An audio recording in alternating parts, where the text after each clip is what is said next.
Hello, it's the Liverpool Echoes Blood Red podcast. I'm Matt Addison with Sean Bradbury and Richard Garnett, both with me this afternoon. It's still the international break, of course, but ahead of a busy period of a game every 3 or 4 days, pretty much for 2 months straight for Liverpool, we thought we'd take a longer view of the hugely exciting period that lies ahead. Between Watford on Saturday and the Champions League final, there are 56 days, a period in which Jordan Henderson could potentially produce 3 more shuffles at the podium at Anfield, then Wembley, and then Paris. The fixture list is packed with exciting fixtures that come thick and fast, and there'll be barely any time to stop and take stock. So that's exactly what we're going to do now, just ahead of time.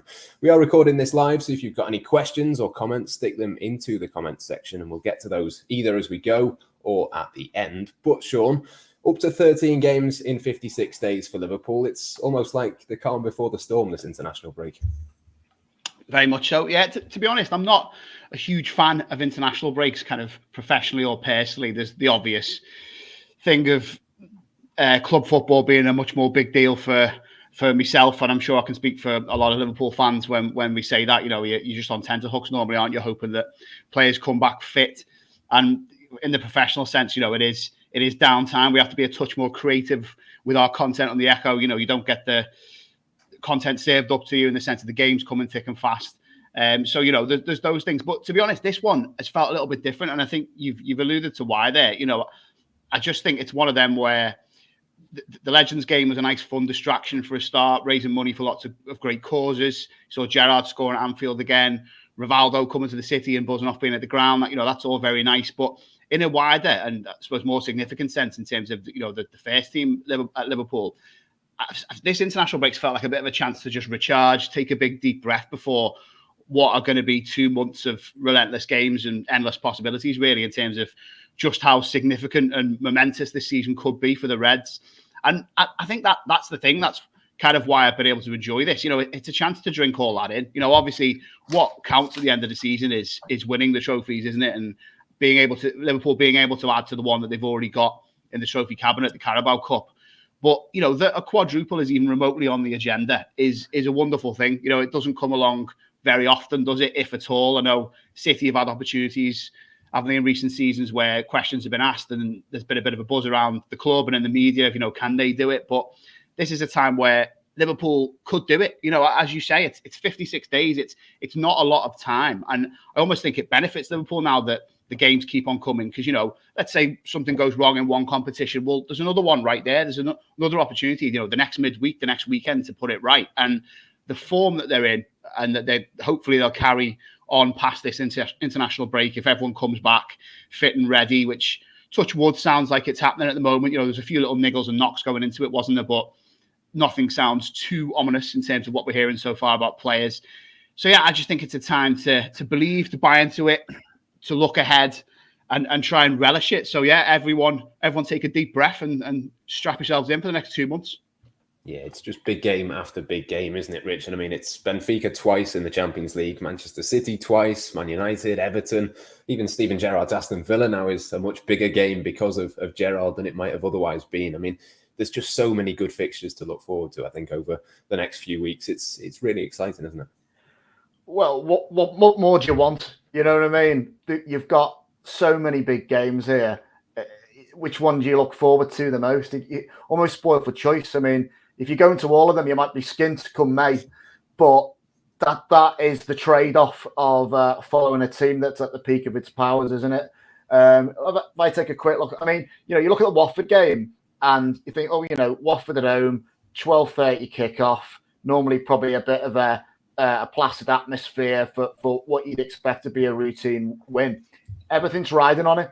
You know what I mean? That you need those points. I think United play Burnley, don't they, at 3:00? So by the time they kick off, Liverpool could be top of the league.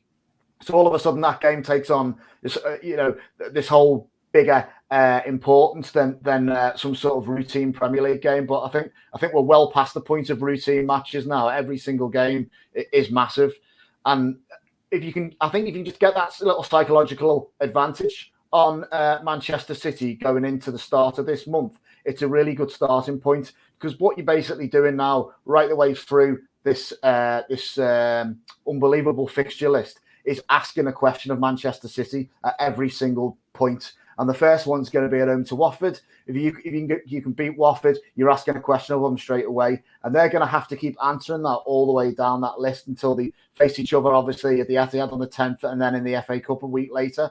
And it's almost like a penalty shootout with Liverpool going first. And I kind of like, I always say in a shootout, it's better if you go first, really, because if if something goes wrong, there's always the opportunity for someone else to slip up. So I'm really looking forward to it. I'm very excited about the games that are coming up, and why wouldn't you be?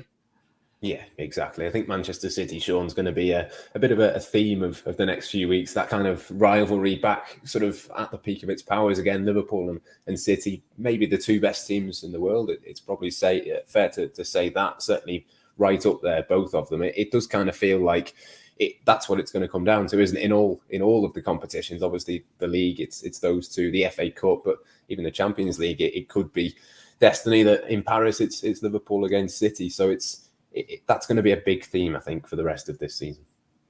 Absolutely. And I think Rich was spot on there that, a few weeks ago, or a couple of months back probably now, there was a time when every weekend, it felt like City were playing first and they were the ones that got the chance to lay down the mark when Liverpool had to follow, they had to respond. But that has flipped a little bit. And I do think that is a significant thing. And, Watford, obviously it's looking ahead to the fixtures this month. It's not a glamour tie, is it? Obviously, it's a reunion with our old mate Roy, and it's a team who are kicking and screaming towards the bottom of the table, not wanting to be dragged down any further into the relegation mire. And as Rich pointed out, it's an early kickoff, which sometimes has proved to be Liverpool's kryptonite when we've been a little bit sleepy and struggled to get into those games. But yeah, I just think with everything that's riding on that one, as Rich said, it's the whole mentality of that game will be ask this question of City, go out, make them earn their win later in the day. To be honest, though, looking at the span of the month now, I think you're spot on, Matt. The possibility of meeting City in virtually every competition, or in the league, obviously, having the whole run defined by them and Liverpool now, and obviously the huge clash at the Etihad on the horizon. The one that I'm really looking to now is, I think, possibly the most significant game of the lot is Benfica away, because you look at what happened with Liverpool and Inter. They went away from home, got a couple of unanswered goals, were able to come back. And I know there was varying views on just how comfortable and cozy they were in the home leg. Obviously, they didn't win; they lost the game, but they had that little bit of breathing room. They could go at 75, 80% rather than the full throttle 100. And looking at it, I think that's the last chance now to earn another game that potentially doesn't mean as much as every single other fixture. Because as Rich said before, there's no way you can realistically see the title race not going to at least the kind of second game in May, or perhaps even to the final day. So there's going to be a couple of twists and turns surely, but everything will be on the line right all the way there. But I think if Liverpool were able to get a good result in that first leg of the quarterfinal, obviously that assists them then with just how hard they can go at City away from home in the league, which is the next game. Then they've got the second leg at home to Benfica. Then it's City again. Then it's United. Then it's Everton. Then it's Newcastle. It is. I think we worked this out a little while ago in terms of if Liverpool keep winning with rearranged fixtures, semi-finals perhaps in Europe.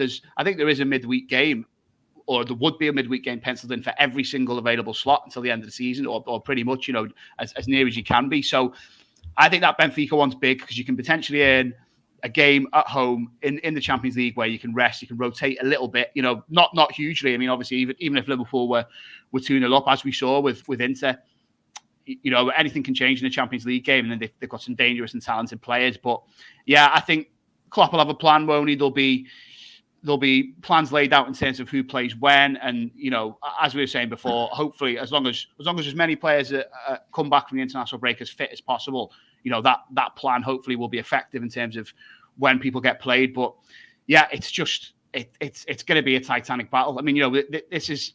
It's remarkable, really, that it almost feels like the stakes have gone up in terms of Liverpool and City's rivalry. I mean, how can that be true? You've had title races that have gone right down to the wire with points in the high 90s. You've had one team blowing away the other, and then vice versa in terms of, almost processions with them both running away in the league in terms of how high the standards they've set.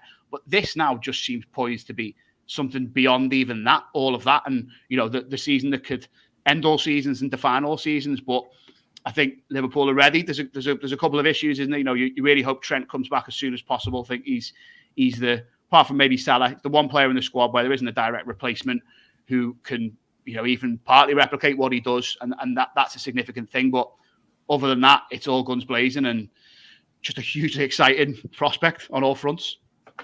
How much, Richard, do you think it will come down to injuries? Obviously, Sean mentions Trent there. There might be one or two little injuries for the rest of this season, might be for Man City as well. But is that what it's going to come down to? Do you think those kind of little details really that are almost out of your hands, you can't really do too much about them? You can't make Trent come back any quicker, but it might come down to something like that. It could well do. I mean, you know, Trent is a key one, isn't he? As Sean said, he hasn't got a direct replacement. There's no one who can come in and just replicate what he's done. If that was the case, Nico Williams probably wouldn't have gone out on loan on January deadline day, would he? But as well as he's doing at Fulham. But so I think, you know, the quicker Trent can get back, certainly the better for Liverpool. If you look at the differences between the two sides, if Man City were to get another injury up top, would that affect the goals that they could score? Liverpool maybe got more natural finishes, or they've certainly scored more goals. And if City were to take any sort of hit up there, would that swing things in Liverpool's favour? Who knows? It will missing Trent for however long it takes be something that gives City that little bit of an advantage, or a little edge on Liverpool leading into the latter stages of April. A possibility. So yeah, I think it could have an impact. It absolutely could. But at the same time, they've got two squads there now that are going to be absolutely committed to try and win every competition that they're in, and they just, you know, it's so close. It's unbelievable, really, isn't it? Especially when you think of the standards that are being set now. We're not just talking about the best teams in the league, are we? We're talking about teams that you know, will finish close to 100 points. Barely lose a game all season. It's just incredible the levels that are being maintained now.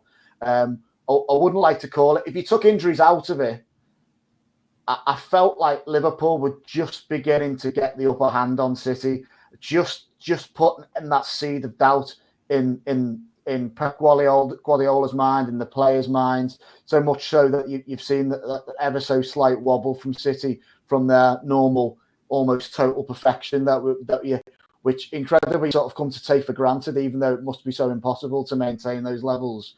But it can, with that pendulum swinging just slightly in Liverpool's favour, it can only take an injury or two injuries to shift it back the other way, and we're just going to have to live with that uncertainty, I think, until the end of the season, because obviously you never know when an injury is going to occur.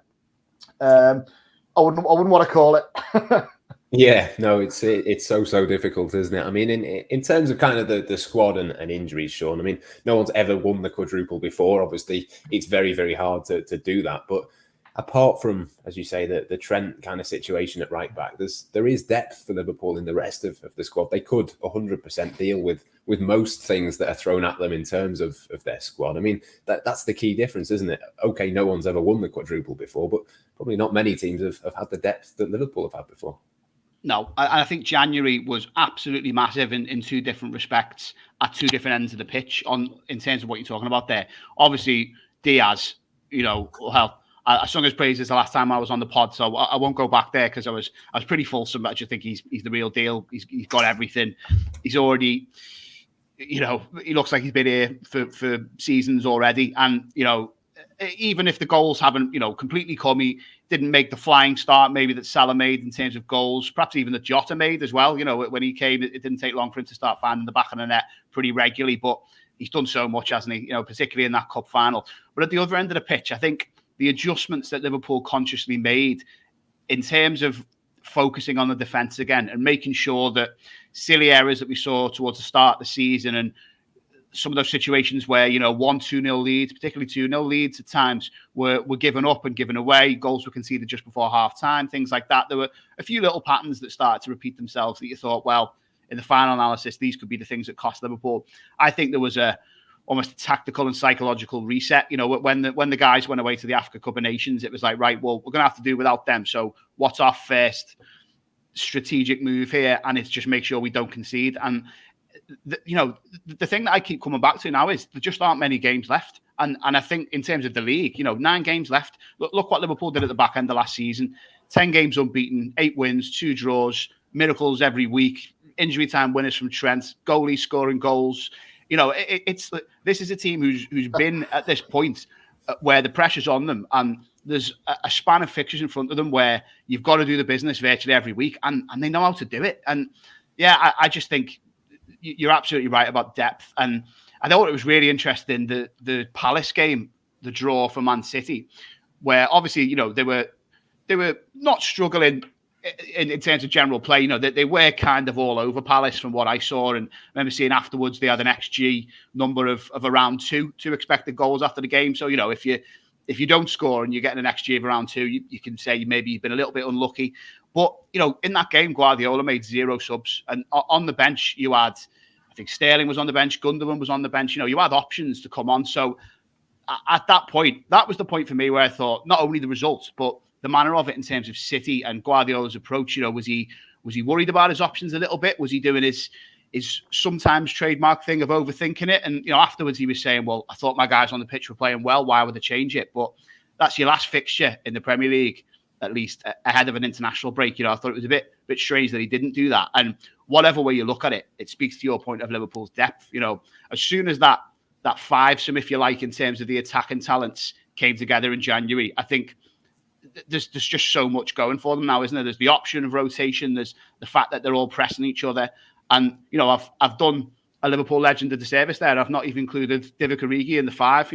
I'm convinced there will be one game where he steps up and does something that we expect from Divock Origi, whether it's going to be Everton or whoever. He's got a moment in him before the end of the season. I'd be pretty certain of that. So, yeah, it just looks like Liverpool are so well set up. And this is why I think, in terms of the whole mentality and belief thing, it's totally understandable why Klopp says, is a bit dismissive of the idea of a quadruple. He's the manager, that's his role.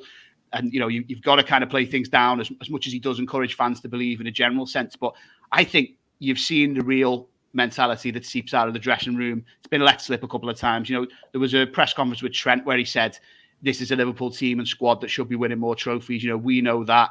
I think that might have been a Champions League one or some point ahead of the Carabao Cup. And they know that should happen, and they know that they can do it. And we haven't got that long left. And I just think that's in Liverpool's favour. They've got the more recent history, if you look back at the end of last season, of performing under pressure, putting a string of wins together that really means something at the business end of the season. And I don't think City will like that.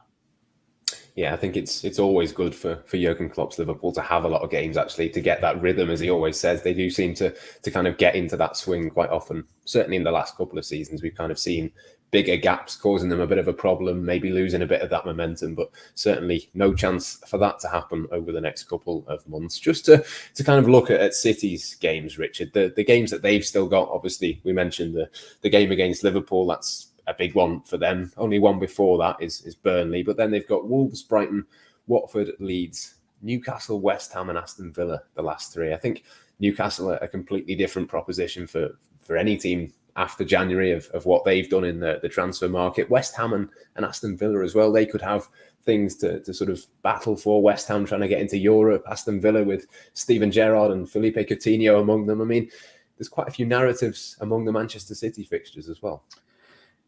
Yeah, if you just looked at the 2 sets of fixtures in isolation, I look at it and think, oh yeah, Liverpool have got the harder running.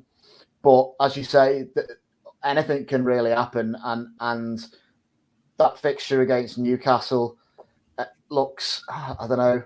You just don't know what you're going to get with them, do you? You know what I mean? You might get a St. Maximum masterclass, or City might win 6-0. You know what I mean? It's you just wouldn't know how to call it. And Aston Villa with Steven Gerrard, one thing's for certain, he'll want Aston Villa to get some sort of result out of that game, and if that means some sort of dogged defensive unit in order to try and even try and get a draw, then you can bet your life that that's what he's going to try and achieve, and he'll want that for himself more than Liverpool. But let's not get away from the fact he would love to get one over City. There's no doubt about that.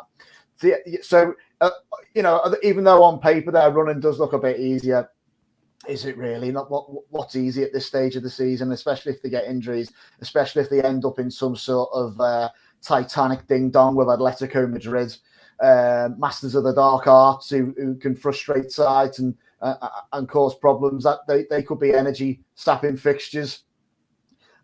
It's there to be had, isn't it? I don't know what Guardiola thinks, but his body language never really that good with Liverpool, is it? You know what I mean? He always seems a bit tense. He always seems to appear a little bit worried about them. He's never been very good at hiding that, really. And you just wonder if this sort of comeback from so many points behind and as Sean rightly pointed out, running out of games. Now, we've got a lot of games in a short space of time, but only a short space of time to play them all in. So momentum is moving with Liverpool at the moment, and you wonder what sort of psychological effect that would have on him and the players, or in fact, if it has already on Guardiola with his obviously quite strange decision not to make any substitutes against Crystal Palace. So I notice as well, Liverpool aren't really conceding goals, are they? You know what I mean? I think the last time they conceded more than one in a game, I think it worked out, was the 2nd of January against Chelsea, unless I've missed one. But I think that was the last time they conceded 2 goals in the game. So if you never concede more than one, you've always got a chance of getting a result, especially with the firepower you've got at the other end. And Guardiola will know that, won't he? City always score the same goal, don't they? I've said this before on the pod, but they get in behind, they get to the byline, they pull it back, and there's one of those skillful players is there to slam it home. So surely teams are starting to get wise to that. And I felt like, although they did ride the luck a little bit, Crystal Palace, I felt like they knew that's where the problems were going to come from, and other teams will be onto it as well. So I'm certainly not saying they're a one-trick pony, but they score a lot of goals that way. And I just think if teams get onto that, then that's asking another question at City, and they'll have to come up with some sort of solution. Probably score one from 25 yards or something like that with Sterling. But I do think they're a bit worried. Yeah, I know exactly what you mean about the goal. I can picture exactly. They've done it so many times, haven't they, in the past? And I'm sure they'll continue to do that. But just in terms of Guardiola, Sean, I think that's interesting. Obviously, Liverpool and City have avoided this kind of reality of having to play each other 4 times in 11 days or whatever it was across the Champions League as well. It's only going to be twice now, the league and then the FA Cup the following weekend. I mean, I think that's interesting as well, isn't it? The way that the Guardiola and Klopp approach this, the kind of mentality going into this sort of thing. I kind of feel like you sort of fancy Jurgen Klopp and Liverpool to be able to cope with it a little bit better. And I don't know whether that's fair, because obviously City have been there and won most things, and they've got the 95 plus points totals as well as Liverpool have. But it does sort of feel a bit to me like if you had to bank on one of these two teams being able to cope over the next few weeks, it probably would be Klopp and Liverpool.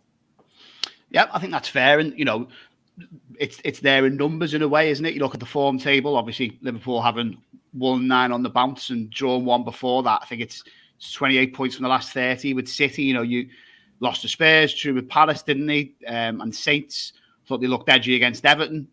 Arsenal could have beaten them if they hadn't combusted before they started putting a good run together. There was a point where they really paired against Man United, didn't they, and put them away pretty convincingly. But perhaps in hindsight, that was a bit of a false positive and not a true indication of like the wider sense of form. And as much as I just think in a general sense, as much as Klopp said, he said, didn't he, very poetically, that momentum is a fragile flower. I think that was after the Arsenal game when it was put to him that you're flying. How long can you keep it up for? But I don't think, as much as he is right, I don't think there's any club who can harness it and make that bloom, if you like, as well as Liverpool when the pressure's on. And the pressure is on City. I think, as we've said about Guardiola, like obviously you would want Liverpool to be, have more points than they already do, which is already a ridiculous haul. But the fact that at the Etihad, realistically, Liverpool have to go and try and win, don't they? That's how they have to approach the game. You could argue a point is fine. And, I'll be on this podcast saying a point is absolutely fine if it is a draw. But you can't look at what we've said about the fixtures to come for both teams. You can't really see opportunities where City drop points, certainly not in any immediate sense after that game. I was looking before, where's the fixture list again now? After City play Liverpool, it's a pretty easy run until, as Rich said later on, you get West Ham away, you get Villa at home right at the end of the season, Brighton at home, Watford at home, Leeds away, and then I think they've got Newcastle. I think that has to be in Liverpool's minds, and it's. I know they've had very mixed fortunes at the Etihad. They've been on the end of a couple of thumping defeats, but we've also seen them turn up there and win at crucial times, in Europe and things like that. So all of this plays into both managers' minds, and I just think, anything's possible. And I think Klopp probably does have the edge. I think the idea that Liverpool are kind of the stalking horse in the title race and are just behind Man City is beneficial as well. I wouldn't quite say it's a collapse from City at this stage, or it's even shaping up to be one, because you just have to say that it's been Liverpool's imperious form and this 9 unblemished, unbeaten games, an incredible run.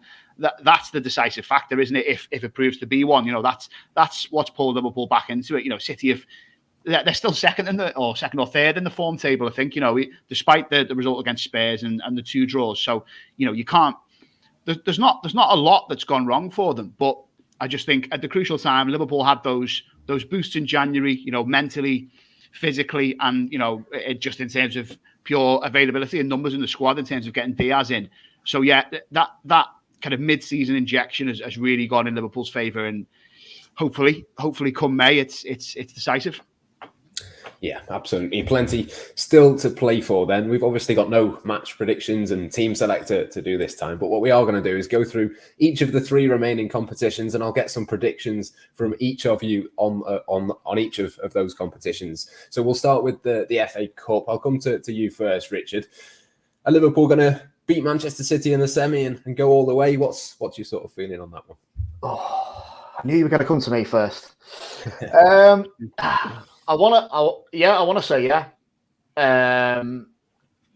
What a game. It's just enormous, isn't it? It's absolutely enormous. I think the key thing on the FA Cup is obviously they've got to go to the Etihad first. So they're going to play each other. Round 1 is at the Etihad in the league. And whatever comes out of that game might just give us a little bit of an idea of what to expect in that second game.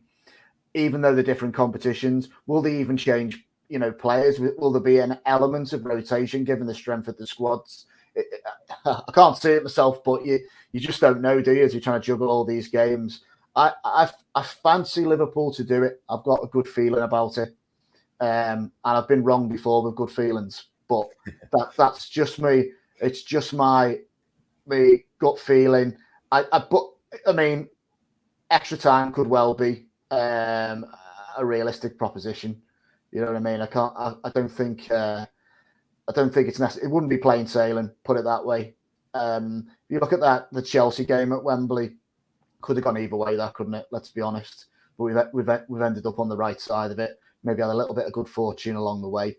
And they might need a bit more good fortune at Wembley. They might need a bit more good fortune in all the games they play. But I'm going to put my bias hat on and go with Liverpool to win that one. Sean, what about you? I mean, I suppose, is there almost the case to say, is there a priority over one or the other of those City games, or is it just a case that you just have to go all out for everything at this point? Oh, yeah, absolutely. Yeah, that's got to be the mentality. I'd say of the 3 remaining competitions, even though, they're arguably closest to the line in the FA Cup in terms of number of games you need to play to win, at this point, I'd probably say it's the one I feel they're furthest away from winning, just because the probable obstacles are City, and then, obviously it could be Palace, but I think it'll probably be Chelsea. And, while Chelsea have had peaks and troughs this season, and there's been points where they've looked almost unbeatable, and then there's points where they've looked a little bit toothless. Every single game that Liverpool have had against them has been so tight. Obviously, we've mentioned the League Cup final could have gone either way, and thankfully it went Liverpool's way. But I think that if Liverpool did manage to get past City and it was Chelsea in the final, that in itself will be tough. But where I'll just go back to what I was saying before in terms of this one, I think whoever manages to get the easier ride in midweek before this FA Cup semi-final, I think I'd almost have as favourites going into the tie. So, if Liverpool can somehow, difficult task, but if they can put the quarter-final to bed in the first leg against Benfica, I think that's that's really significant. And then, it's a home game, isn't it, before the FA Cup semi? Whereas City, I suppose ideally you'd have had their ties with Atletico if you were Liverpool picking the way the fixtures work, which obviously isn't how it works. You'd have had them going to Atletico before the league game, just so Simeone and the lads can kick lumps out of them, and then they can come home to the Etihad and have Liverpool rock up to play them. But in this is how it works the other way around, isn't it? And if that tie is still alive, if City haven't blown Atletico away in the first leg, which is entirely possible for as stubborn and defensively solid as Simeone's fellas are, they could well be out of sight in that first leg. But I think if everything's still there to play for in the second leg, Atletico will make that absolutely horrible. And in those circumstances, I'd be pretty confident for Liverpool. So a bit of a fence sit from me, but with at least something that will potentially change what I think about it. Matt, sorry to interrupt. Just on that, the FA Cup points, because obviously you could conceivably face Chelsea in an FA Cup final and even a Champions League final, and not forgetting, and I know we haven't touched on Champions League, not forgetting that Chelsea are the defending champions of the Champions League as well. There's their narrative still to be running this season, but it is quite possible that you could face Crystal Palace, because I tell you what, they've got some talented players, haven't they? They looked really good in the last few games I've seen them play. And if there's any team who knows about not underestimating Crystal Palace in an FA Cup semi-final, it'll be Liverpool. But Chelsea could be in for a bit of a surprise. I wouldn't be surprised if there was a little bit of a turn-up in that semi-final, in the other semi-final rather. Yeah, certainly be one to keep an eye on. Let's move on to the Champions League then. I'll stick with you, Richard, on this one. I mean, just quickly, I suppose, how likely is it that Liverpool win it? They've got every chance, haven't they? They've got every chance, and they probably have to play possibly the same teams to achieve it. I think the draw was favourable. There's no getting away from that. They've avoided Man City and Chelsea until the final. So I suppose I'm more confident about them reaching the final than I am of them actually winning the whole thing, because I'm probably for the same reasons Sean mentioned for the FA Cup, albeit I said they'd win that, so I'm probably contradicting myself a little bit. But you know what I mean? In the greater scheme of things, they did get a more favourable draw than, say, City or Chelsea. Bayern Munich against Villarreal. On paper, you'd expect Bayern Munich to win that, but Villarreal are on this great run, and it's certainly not a given. I'd still fancy Liverpool to beat Bayern Munich if they could get past Benfica. We're assuming, of course, that they will get past Benfica. That's going to be a tough game, but if you're asking me if we think we'll beat them, yes, I think they will. So I would fancy Liverpool to be in Paris come the end of the season. Whether they win it or not, just depends how much they've got left, I think. I personally would prioritise the league. That's where my priority lies in this whole thing. And even though the odds you could argue that the odds were more stacked against them in the league, although since they've narrowed it to a point, maybe that has shifted a little bit. But I just feel like Liverpool have got unfinished business there. They won the first Premier League after 30 years, and people celebrated by sitting at home or sitting in a park with a few cans, socially distanced, and none of it made sense. Certainly didn't make sense for me. It almost like that. They won the league, but it felt like it wasn't proper. And I feel that there's a day of celebration needs to come to Anfield, and I think that's where the shift will be. If they can achieve that, will they have enough left to get over the line in Paris? I hope so, but I'll sit on the fence at the moment. So I fancy them to get to the final. Sean, do you want to come in on the Champions League as well, just quickly before we move on to the Premier League? I suppose it's the same teams again, isn't it? Like Richard said, you're looking at City and Chelsea, maybe Real Madrid, to be fair, on the other side as well. But probably an all-English final would be my money. Yeah, I do fancy Liverpool to, as Rich said, and as you just said, at least get to the final. I said a little while back when we did a more long-range trophy prediction that I fancied the League Cup and the Champions League as a cup double. And I think, things have certainly got a little bit, or not even a little bit, much more significantly better for Liverpool since then in terms of how the outlook's looking in on the other trophy fronts. But yeah, I just think Benfica's a big hurdle. Don't get me wrong. We've got to be very clear on that. But let's say Liverpool negotiate it, and it is the probable semi-final against Bayern Munich. At this stage of the season, I always fancy Liverpool against pretty much any side. Like if there was an English side on the way to the final over 2 legs, I think that would have the potential to be really grueling. Could take it out of Liverpool in other competitions. But Liverpool's ability to blitz teams, which we do still see fairly regularly, in Europe, and almost shock them a little bit compared to what they're used to week in, week out, I think is such a valuable weapon, and they've done it, haven't they? They've gone to Bayern Munich, they've gone to the Allianz and won, pretty well back in the day with the 3-1 win. So, yeah, I would fancy Liverpool to get there. And then, once you get to the final, obviously, it'd be, if Liverpool do, it'd be very interesting to see who they were pitted up against. But virtually any team from the other side of the draw, I think there's at the very least there's huge motivation for Liverpool. If Madrid were able to make it and Liverpool were too, there's the whole revenge factor. If City were there, then depending on what else has happened between now and then at the end of the season. In the other competitions, I think there'd be a lot of pressure on them, given that they haven't done it yet. They've made it to a final and been defeated by Chelsea, and Chelsea as well. If it was them and Liverpool, that would be interesting and probably a pretty exhausting game to play in and watch. But we'll see. But I do fancy Liverpool for a strong run now. I just think they've got know-how, they've got momentum, and they've got everything it takes to go all the way. Back to you then, Richard, for the Premier League. I'll give you a bit of a scenario for this one. Let's imagine that game on the 10th finishes as a draw. City and Liverpool draw at the Etihad. Do Liverpool win the league? Oh, God.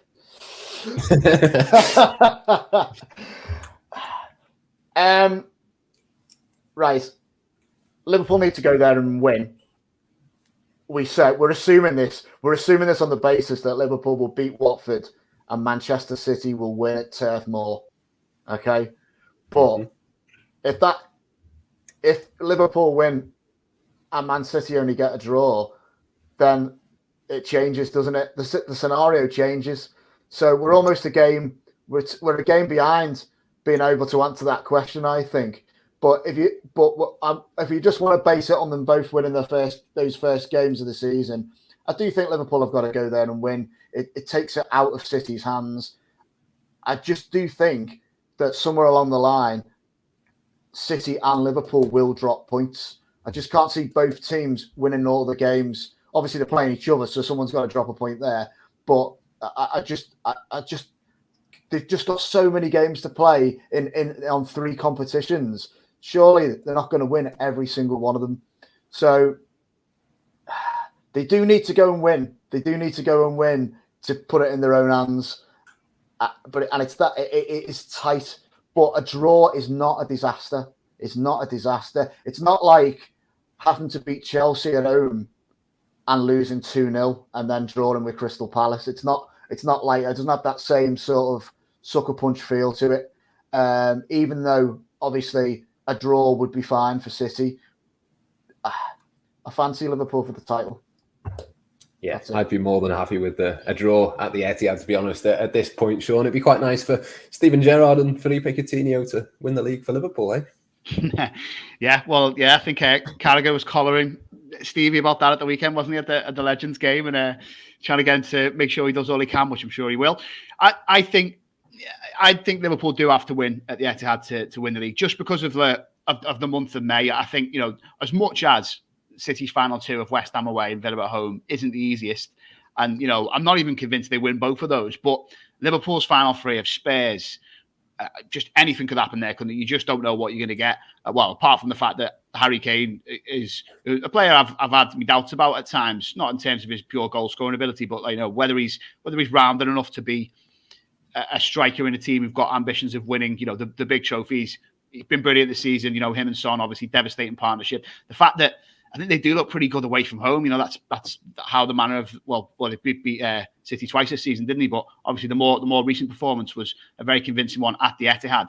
Then you've got Southampton away, even Wolves at home on the last day is a game that, if the title was riding on it, you would hope that Liverpool could win. But they're stubborn little team who've had a decent spell of form fairly recently, and not recently in terms of the collapse against Leeds, but there were some circumstances around that, and I think they've looked quite handy when I've seen them. So yeah, I think Liverpool do need to go and win. A draw there suits City at this stage, especially with the little run of games that they've got to end May. But like I said before, Liverpool are at their most dangerous when they've got momentum, when they've got a bit of certainty. And I think what we can be 100% clear on with no doubt is that they will go to the Etihad gunning to win, and they've certainly got the firepower to do it. Yeah, absolutely. It promises to be an exciting 56-day period for Liverpool. I'm sure they will do all they can to win all of the trophies. I did mention at the start, we'd give any comments a shout out, and there is a comment on Facebook which says Sean Bradbury looks a bit like Harry Maguire. So I thought we'd end on that note. I'm sure that's... Well, this is my final Blood Red podcast. It's been nice being part of the show, but I'm going to have to retire after that one. Wow. Yeah, don't have to say about that. Glasses back on for me next time, definitely. Yeah, exactly that. I thought that was one that was worth pointing out. But on that note, I think that will just about do us. Plenty more stuff, of course, to come across the rest of the week in all of the usual places as we build up to Watford and the rest of this season. But until next time, it's goodbye for now.